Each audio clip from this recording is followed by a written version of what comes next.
Айбек Қошановтың көмекшісі.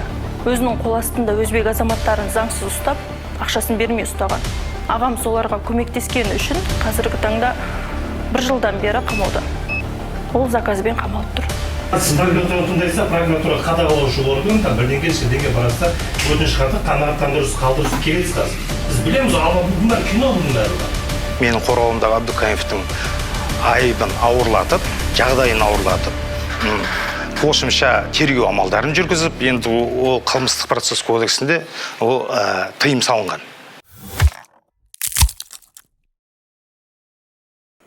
Қазақстанда заңның үстемдігі туралы көп айтамыз. Әділ сот, ашық сот, заң алдында бәрі тең деген қағидалар да жиі айтылады. Бірақ кез келген қылмыстық істің ең басты өлшемі барлық дәлелдің жан-жақты зерттелуі және барлық тараптың тең тыңдалуы.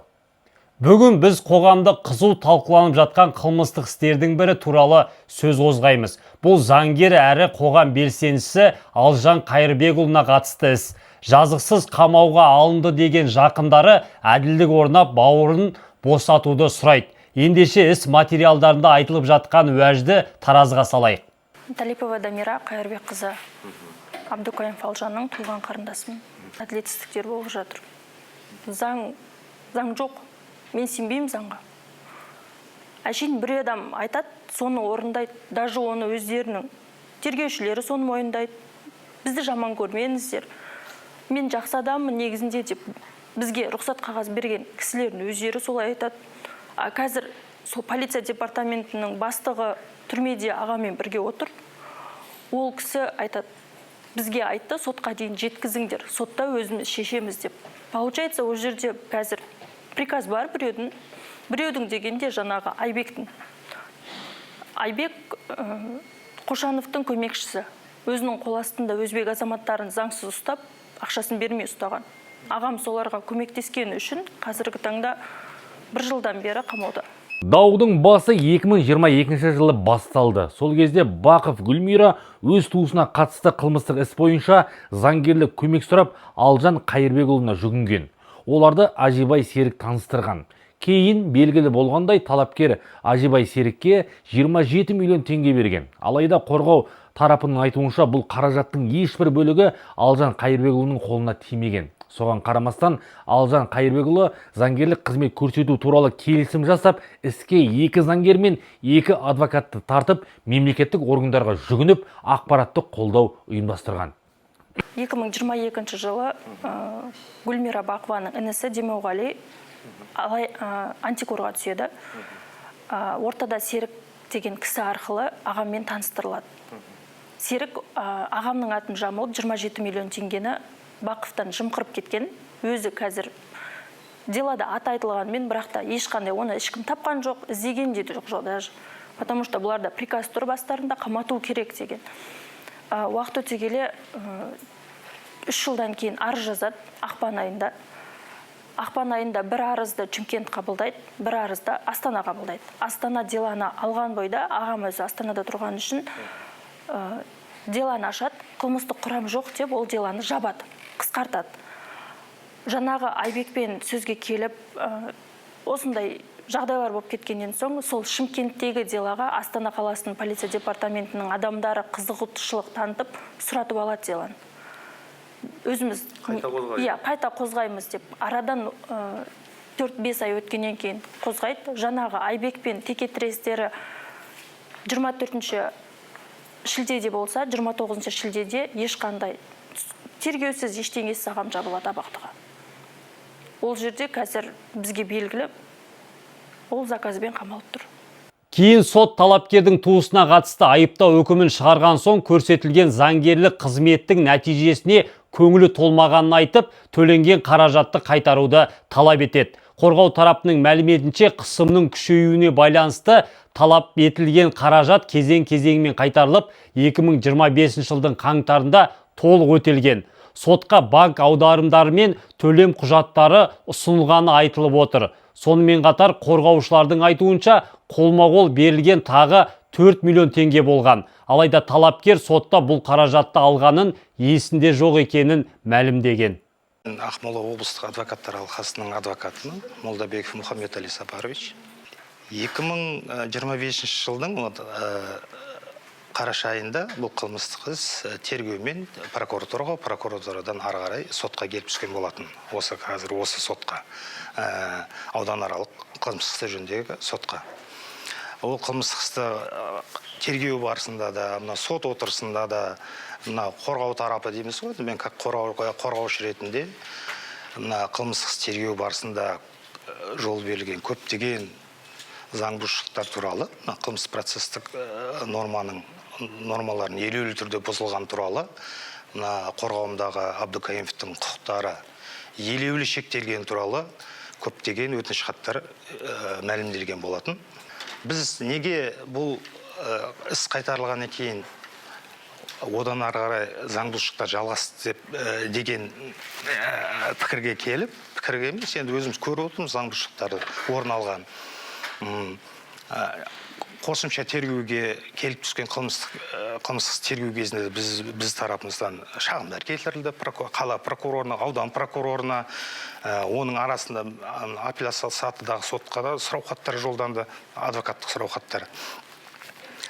Істі біріктірілуге қайтарылған қылмыстық іс қосымша тергеу жүргізіліп, оның үстіне менің қорғауымдағы Абдукаимовтың айыбын ауырлатып, жағдайын ауырлатып, қосымша тергеу амалдарын жүргізіп, енді ол қылмыстық процесс кодексінде ол тыйым салынған.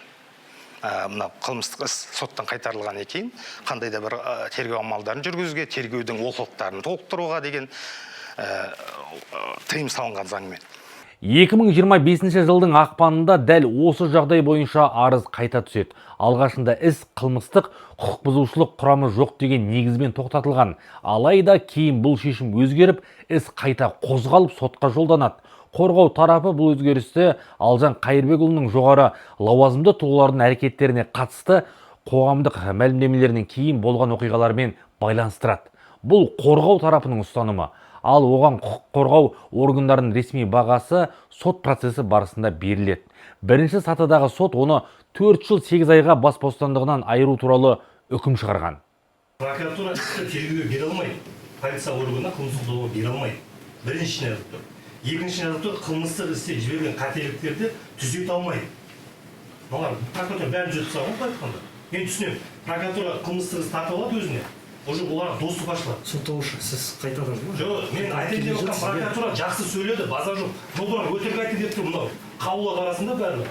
Сіздерден жоғары тұрады апелляцияны сағын. Қазіргі уақытта сот судья Данеров төрағалық етуші Жүнов қарсылықты қарап жатыр ғой. Жоқ, түсіндім. Сіз қазір мен түсініп тұрмын. Қазір прокуратура тыңдайса, прокуратура қадағалаушы орган бірдеңке шірдеңке бараса өтініш хаты қанағаттандырусыз қалдырусыз келеді қазір. Біз білеміз, бұндар кино бұның барлығы. Сіз шығасыздар, қазір 20 минуттан шығасыздар, 1 сағаттан кейін болмаса 1 күннен шығасыздар, өтініш хатты қанағаттандырусыз қалдырады, прокурор дұрыс айтқан, қыртқан, шыртқан сөйтіп келеміз бәріміз. Бұл біз енді отырып қазақ тілінде жүріп жатқан істі көзімізді бақырайтып қойып, тіл білмейтін судья алдымызға шығып отырса, онда ол не болды? Ол біріншіден және де ол істі қарау мәселесінде жетік меңгерудің несі бүкіл қылмыстық істің бәрінде құжаттардың бар қазақ тілінде. Өзі бас аяғы 8 том. 8 томның басынан аяғы қазақша жазылған.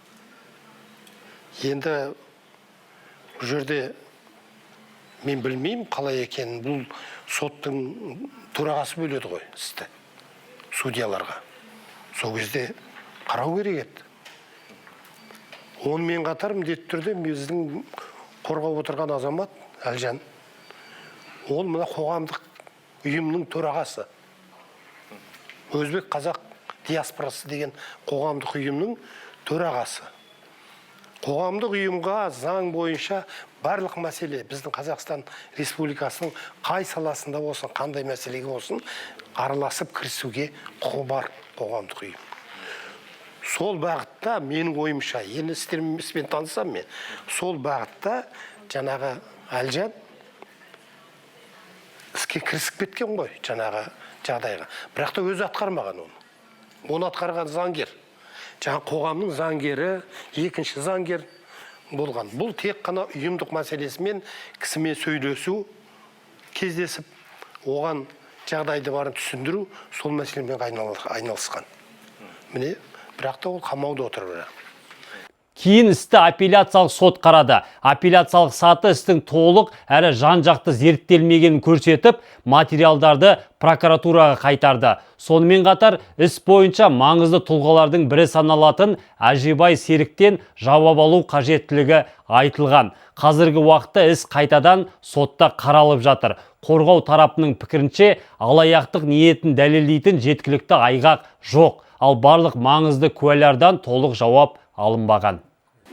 Менің ағам Астана қаласында қоғамдық бірлестік ашқан, құқық және шындық деп, өзінің қол астында бірнеше заңгерлер жұмыс жасады.